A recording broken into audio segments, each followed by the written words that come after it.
Chapter 4 second important topic. अच्छा, ये जो टॉपिक है if statement, if else statement, if else if statement, ठीक है। कंडीशनल स्टेटमेंट्स का टॉपिक है।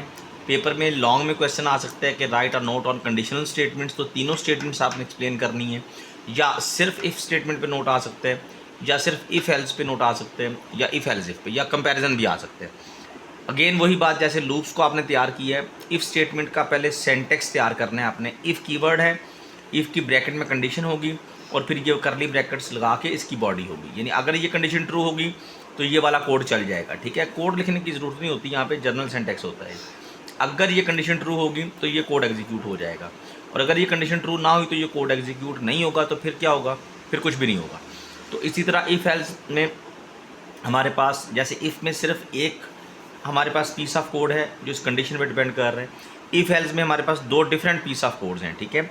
एक इफ़ के अंदर हमने कोड लिखना होता है और एक एल्स में कोड लिखना होता है। इफ़ एल्स का मतलब क्या है जी? कि इफ़ मीन अगर ये कंडीशन ट्रू है, जो भी यहाँ पे कंडीशन लगी होगी, तो ये वाला कोड एग्जीक्यूट होगा। एल्स मीन वरना ये वाला कोड एग्जीक्यूट होगा, ठीक है। इफ़ में तो सिंपल बात है ना कि अगर ये तो ये, बस। इफ़ एल्स में क्या है? अगर ये तो ये, वरना ये। आपने सिर्फ ये सेंटेक्स तैयार करना है एज इट इज़, ठीक है। इफ़ एल्स इफ़ में कैसा सेंटेक्स होगा? इफ़ में एक पाथ, इफ़ एल्स में दो पाथ, एक इफ़ वाला और एक एल्स वाला, ठीक है। इफ़ एल्स इफ़ में दो से ज़्यादा पाथ होंगे।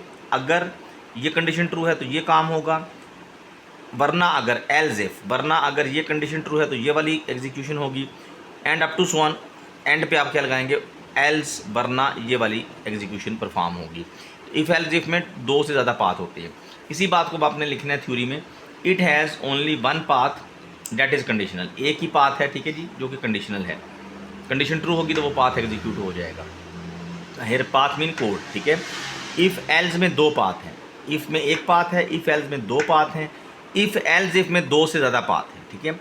इफ़ एल्स में दो पाथ हैं, कैसे जी? It has two paths, one is conditional. ये वाला पाथ कंडीशनल है क्योंकि ये कंडीशन ट्रू होगी तो ये काम होगा। एंड अदर इज़ अनकंडीशनल, ठीक है। दूसरा पाथ अनकंडीशनल है, ठीक है। यानी अगर ये कंडीशन ट्रू होगी तो ये काम होगा, और अगर कंडीशन ट्रू ना हुई तो फिर ये काम नहीं होगा, फिर ये वाले कोड एग्जीक्यूट हो जाएगा, वरना ये कोड एग्जीक्यूट हो जाएगा। इफ़ एल्स इफ़ में दो से ज़्यादा पाथ है। It has more than two paths. और इंटरेस्टिंग पॉइंट ये कि इन पाथ में से सारे पाथ कंडीशनल हैं सॉय लास्ट पाथ के।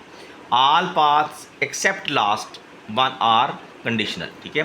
तो आप सिंपल क्या करें? ये सेंटेक्स तैयार करें इफ़ का, इफ़ एल्स का सेंटेक्स तैयार करें, इफ़ एल्स इफ़ का ये वाला सेंटेक्स तैयार करें, और फिर ये थ्योरी जो है, it has only one path that is conditional, it has two paths, one is conditional, other is unconditional, it has more than two paths, all paths except last one are conditional. ये topic आप तैयार करें, ये भी important topic है।